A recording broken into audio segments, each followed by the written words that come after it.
Le mental universel. Jusqu'à présent, nous avons analysé les progrès du chercheur en termes intérieurs. Mais ce progrès se traduit également sur le plan extérieur.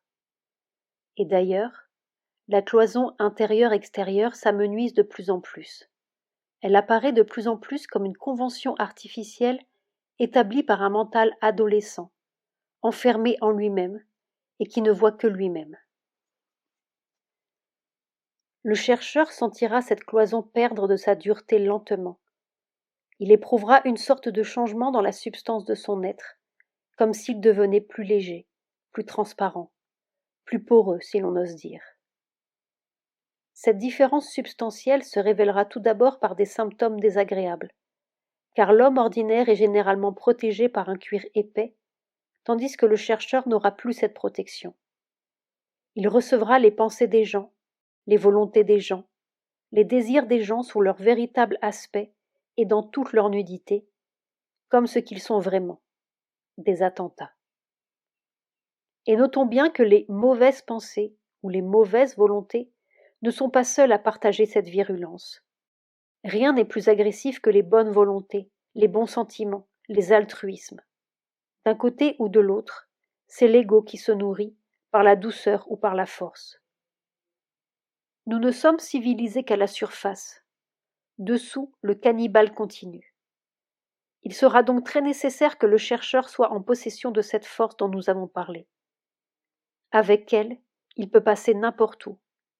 Et d'ailleurs, dans la sagesse cosmique, la transparence ne viendrait pas si elle ne s'accompagnait pas de la protection correspondante. Armé de sa force et du silence mental, le chercheur verra par degrés qu'il est perméable au dehors, qu'il reçoit de partout, que les distances sont des barrières irréelles. Personne n'est loin, personne n'est parti. Tout est ensemble et tout est en même temps. Et qu'à 10 000 kilomètres, il peut recevoir clairement les préoccupations d'un ami, la colère d'une personne, la souffrance d'un frère. Il suffira dans le silence que le chercheur se branche sur un lieu, une personne, pour avoir une perception plus ou moins exacte de la situation. Plus ou moins exacte suivant sa capacité de silence. Car ici aussi, le mental brouille tout, puisqu'il désire, parce qu'il craint, parce qu'il veut, et que rien ne lui parvient qui ne soit aussitôt faussé par ce désir, cette crainte, cette volonté. Il y a aussi d'autres éléments de brouillage, nous en reparlerons plus tard. Il semble donc qu'avec le silence mental, un élargissement de la conscience se soit produit, et qu'elle puisse se diriger à volonté en n'importe quel point de l'universelle réalité, pour y connaître ce qu'elle a besoin de connaître.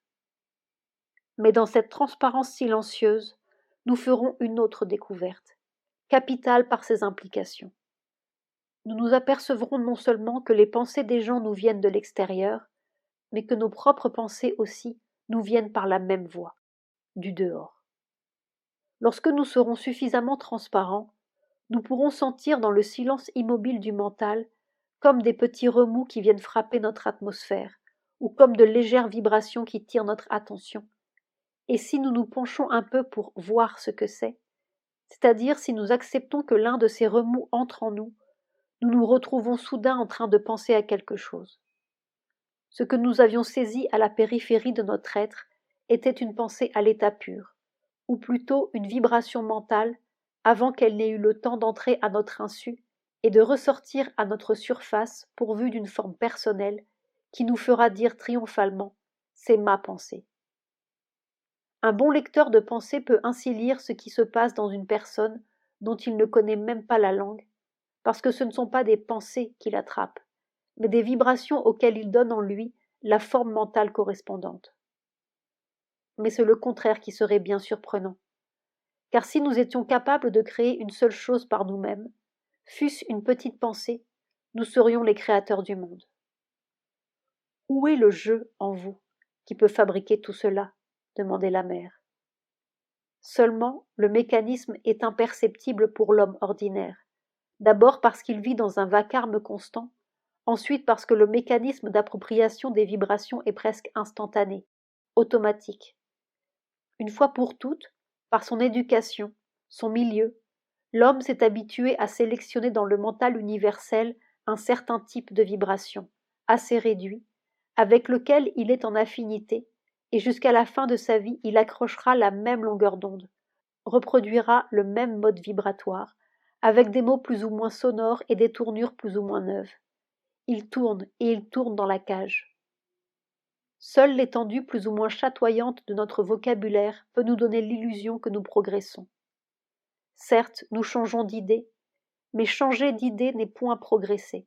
Ce n'est pas s'élever à un mode vibratoire plus haut ou plus rapide, c'est faire une pirouette de plus au sein du même milieu. C'est pourquoi Sri Aurobindo parlait du changement de conscience. Une fois qu'il aura vu que ses pensées viennent du dehors et qu'il aura répété l'expérience des centaines de fois, le chercheur tiendra la clé de la vraie maîtrise mentale.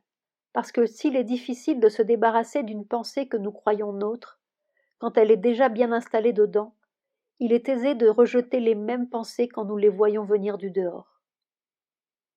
Et une fois que nous sommes le maître du silence, nous sommes nécessairement le maître du monde mental, parce que au lieu d'être sempiternellement cramponnés à la même longueur d'onde, nous pouvons parcourir toute la gamme des ondes et choisir ou rejeter ce qui nous plaît. Mais laissons Sri Aurobindo nous décrire lui-même l'expérience telle qu'il l'a faite la première fois avec un autre yogi, du nom de Bhaskar Lele, qui passa 3 jours avec lui. Tous les êtres mentaux développés, du moins ceux qui dépassent la moyenne, doivent, d'une façon ou d'une autre, à certains moments de l'existence et dans certains buts, séparer les deux parties de leur mental.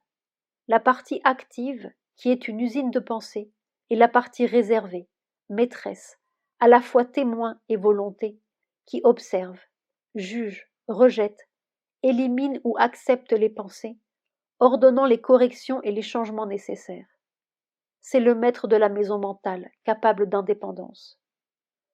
Mais le yogi va encore plus loin. Il est non seulement le maître du mental, mais tout en étant dans le mental, il en sort pour ainsi dire, et il se tient au-dessus, ou tout à fait en arrière, libre. Pour lui, l'image de l'usine de pensée n'est plus valable, car il voit que les pensées viennent du dehors, du mental universel ou de la nature universelle, parfois formées et distinctes, parfois sans forme, puis elles reçoivent une forme quelque part en nous. Le travail principal de notre mental est de répondre et d'accepter ou de refuser ces ondes de pensée, de même pour les ondes vitales et les ondes d'énergie physique subtiles, ou de donner une forme mentale personnelle à cette substance mentale, ou aux mouvements vitaux, venus de la nature force environnante. J'ai une grande dette envers Lélé pour m'avoir montré ce mécanisme. Asseyez-vous en méditation, me dit-il, mais ne pensez pas.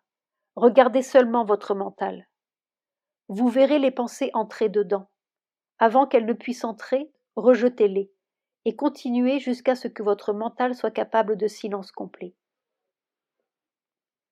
Je n'avais jamais entendu dire avant que les pensées puissent venir visiblement du dehors dans le mental, mais je ne songeais pas à mettre en doute cette vérité ou cette possibilité. Simplement, je m'assis et fis comme il m'était dit. En un instant, mon mental devint silencieux comme l'air sans un souffle au sommet d'une haute montagne. Puis je vis 2 pensées venir d'une façon tout à fait concrète du dehors. Je les rejetai avant qu'elles ne puissent entrer et s'imposer à mon cerveau. En 3 jours, j'étais libre. À partir de ce moment, l'être mental en moi devint une intelligence libre, un mental universel. Ce n'était plus un être limité au cercle étroit des pensées personnelles, comme un ouvrier dans une usine de pensée, mais un récepteur de connaissances qui recevait des 100 royaumes de l'être, libre de choisir ce qu'il voulait dans ce vaste empire de vision et ce vaste empire de pensée. Parti d'une petite construction mentale où il se croyait à l'aise et très éclairé, le chercheur regarde derrière lui, et il se demande comment il a pu vivre dans pareille prison. Il est frappé surtout de voir comment pendant des années et des années, il a vécu entouré d'impossibilités, et comme les hommes vivent derrière des barrières. On ne peut pas faire ceci, on ne peut pas faire cela. C'est contraire à telle loi, contraire à telle autre. C'est illogique, ce n'est pas naturel, c'est impossible. Et il découvre que tout est possible, et que la vraie difficulté est de croire que c'est difficile. Après avoir vécu 20 ans, 30 ans dans sa coquille mentale, Comme une sorte de bigorneau pensant, il commence à respirer au large. Et il s'aperçoit que l'éternelle antinomie intérieure-extérieure est résolue, qu'elle aussi faisait partie de nos calcifications mentales. En vérité, le dehors est partout dedans. Nous sommes partout.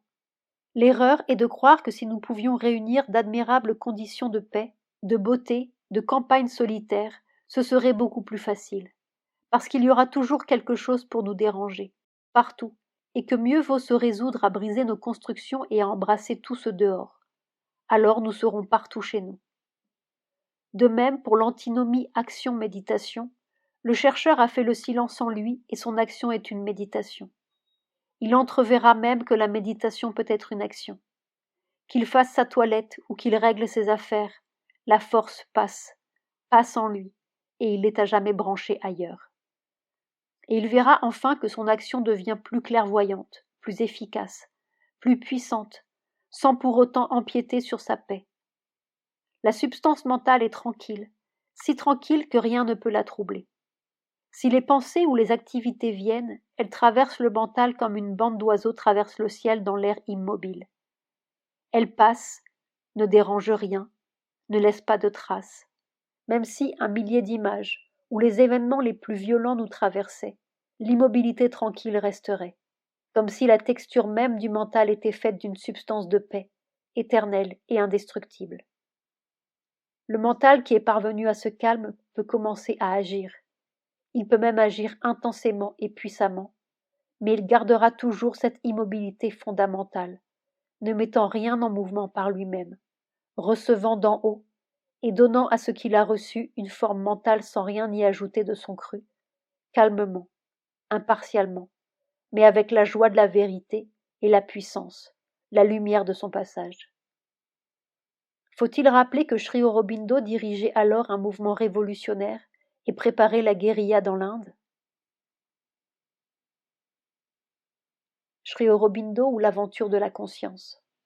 Satprem.